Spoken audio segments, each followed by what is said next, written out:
You do something to me that I can't explain.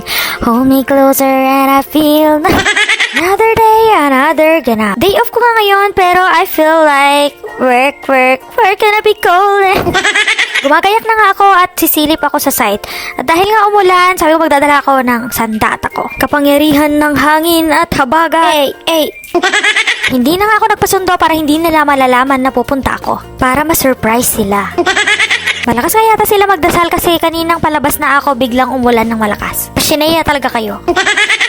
Sure na sure ako na hindi nila alam na pupunta ako dahil umulan. Dadaan muna ako sa site para tignan yung mga natapos nila ngayong araw. Bago ako pumunta sa simbahan. Malakas nga ang ulan kaya hindi na naman makakuha ng magandang lightings. Nawawala tuloy na naman ang kilay ko.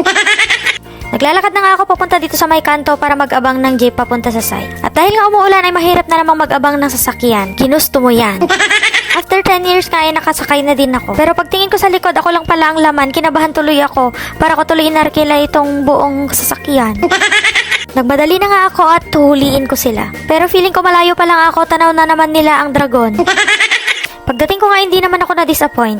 Nagtatrabaho naman talaga sila at ito na nga marami na ding na-fabricate at na full weld na framing ng gate. Unti-unti na nga din namin naaayos yung papatungan ng cover ng septic tank. Pagpunta ko nga dito sa may likod ayun na nga marami na din silang naplasteran. Sabi ko nga tuloy-tuloy dapat may nagpapalitada para matapos na namin lahat itong fence. Sobrang basang-basa nga din yung daan kasi nga sobrang lakas din ng ulan kanina. Pagpunta ko nga dito sa kabila, ayun na nga, busy silang magbuhos. Nagpapasintada na nga din kami dito sa fence ng gate, dito sa may kabila, para maayos na din to. Pinapamadali ko nga din to para sabi ko bago magbakasyon ay mapalitadahan to.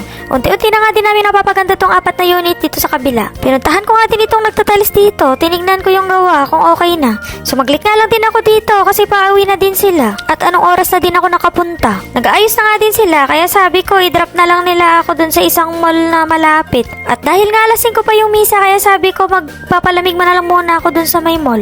Mag-iikot-ikot ako kasi ang tagal ko na dito, ngayon lang din ako pupunta dito. Pagpasok ko nga dito ay may mga naglalaro-laro dito. Hindi ko alam kung ano tong laruan nila. Kaya sabi ko aakyat muna ako, titignan ko nga dito sa department store. At ayun na nga, ang dami palang paninda dito. Lahat na ata ng kailangan sa bahay nandito na lahat.